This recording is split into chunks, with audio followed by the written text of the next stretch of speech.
Idol, may napapansin ako habang tumatagal ako sa pagiging content creator. Unti-unti kong na-realize na hindi dapat tayo mamilit na i-follow nila tayo or susuportahan tayo.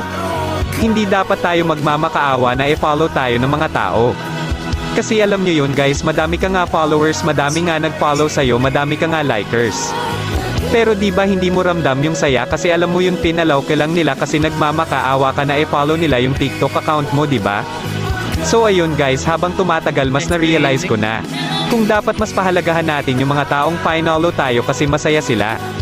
Or napasaya natin sila sa videos natin kaya nag-follow sila. Tapos idol, pahalagahan natin kung ilan followers natin, mataas man or maliit. Basta andyan sila palagi para supportahan ka nila bawal upload mo ng videos. So gusto ko lang sana malaman guys kung isa ka ba talaga sa solid supporters ko. Mag-iwan ka nga ng mensahe or komento dyan sa baba idol kahit ano, tapos wag nyo kalimutan mag-copy link and heart sa mga videos ko idol. Maraming salamat, road to 100,000 followers na tayo idol, kaya wag kalimutan mag-follow kung isa ka sa napasaya sa mga videos